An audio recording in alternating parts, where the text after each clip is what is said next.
Friend, नमस्कार. कसे आहेत सगळे? तर पुन्हा एकदा स्वागत आहे तुमचं माझ्या यूट्यूब चॅनेलमध्ये.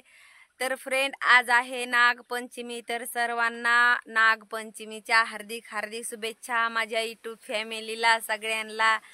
तर फ्रेंड, आमच्या इकडे आता आज नागपंचमीच्या म्हणजे पोळ्या बिना तेलाचं सगळं केलं जातं. म्हणजे तळायचं नाही काही. अजून अजून गिरण चालू नाही करायची, गिरणीत दळण दळायचं नाही. अजून खूप जास्त म्हणजे खुरपायला वावरा जायचं नाही, असं म्हणजे खूप जास्त प्रथा असतात आमच्या इथं. जे गावाकडं तुमच्या इकडं असतात का कमेंट करून सांगा, आम्हाला पण कळेल तुमच्या इकडं पण आहेत का तसेच प्रथा.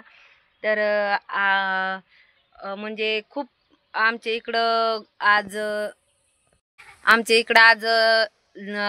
जेंट्स म्हणजे पुरुष मंडळी जातात देवाला, म्हणजे वार उळपून जायला. लेडीज जात नाही. आणि त्याला दोरा, डाळ, पीठ वगैरे गव्हाचं, कणिक वगैरे, अजून ते दोरा हातात बांधावा लागतो. आणि मग आज पंचमी आणि उद्याच्याला सक्रोबा असतो आमच्या इथं. सक्रोबा म्हणजे आमचा म्हणजे बाया माणसांचा सण. तर खूप मज्जा येते. आज झोका खेळायचा आहे, पण झोका आज थोडाफार खेळतेत.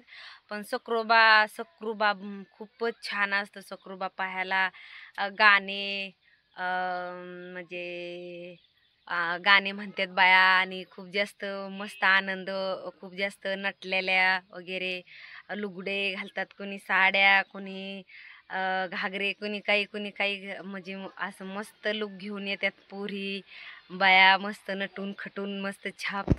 आणि सारवायचं नसतं. अजून खूप जास्त म्हणजे काही म्हणतात की ज्या बहिणीच्या पाठीवरती भाऊ आहे त्या बहिणीने डोकं विचारायचं नसतं. पण माझ्या पाठीवर नाही आहे. माझ्या पाठीवर मला अजून एक लहान बहीण आहे, आणि तिच्या पाठीवर माझा भाऊ आहे.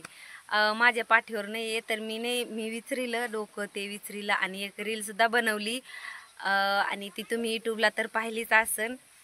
खूप जास्त आज म्हणजे नागपंचमी आहे, तर मस्त वाटतंय आज भारी. झोका वगैरे कालच खेळले मी इथंच. माझ्या बाबळीला झोका आहे, मुलांनी बांधला होता त्यांना खेळायसाठी. मला तर झोका खेळल्यावर चक्कर येते, डोकं बिंगतं, त्यामुळं मी झोकाच नाही खेळत. झोका. आणि हे आमचे मुलं काय खेळू राहिलेत? गोट्या खेळू राहिलेत. ती लहान मुलगी मेकअप करून तयार झाली. झोका झोका पंचमीचा झोका, सूर्याला नेहून ठोका, पंचमीचा झोका.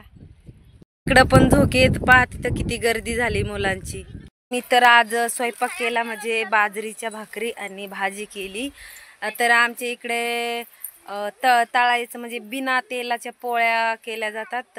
तर मी आज पोळ्या नाही, कारण उद्याच्याला सगळा स्वयंपाक वगैरे तळायचं ते सगळं. मग संध्याकाळी थोडंसं निवद करायचं आणि वारुळाला देवाला मांडायचं. दूध वगैरे ते आज सकाळीच गडी माणसांनी पूजून आले, आणि मस्त आता सकाळच्या पारी मस्त स्वयंपाक करायचा आणि जेवायचं भारी भारी.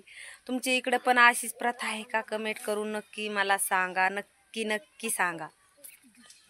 तर संध्याकाळच्या वाजल्या 7 आणि मला खूप जास्त उशीर झाला. आणि नागदिवे ते काय म्हणते त्याला, काय म्हणते तो अजून, ते वारुळाला ते मांडते ते देवाला, नागोबाला, ते नागदिवे. आणि अजून ते मुटक्यासारखे असतात ना, ते भाकरीचे काही शिजितेत ते वाफेवरती, ते काय मला यायनं झालंय. तुम्ही कमेंटमध्ये नाव सांगा, ते मला यायनं झालंय त्याचं नाव. तुम्ही पण करता का तुमच्या इकडे? तर मला कमेंटमध्ये सांगा. आणि आता आम्हाला आता जेवायचंय. आणि माझा छोटासा ब्लॉग तुम्हाला आवडला असेल तर लाईक करा, सबस्क्राईब लाईक करा, सबस्क्राईब करा. आमच्या YouTube चॅनलला खूप लाईक.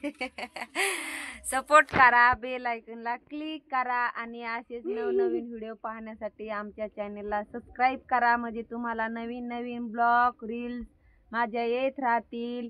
आणि तुम्हाला नागपंचमीच्या हार्दिक हार्दिक शुभेच्छा सगळ्यांना, सर्वांना, भावांना, बहिणींना. आणि मस्त जेवा. आता आम्हाला उद्याच्याला पोळ्या करायच्या. मग आज तर मी काहीच केलेलं नाहीये. उद्या पोळ्या कोरड्या पापड तळून मळून खायचं मस्त पैकी. आणि पाहू आता उद्याच्याला भेटू नंतर दुसऱ्या ब्लॉक मध्ये. सॉरी माझी तूती राहिली. उद्याच्याला भेटू. तर टाटा बाय बाय. नागपंचमीच्या हार्दिक शुभेच्छा.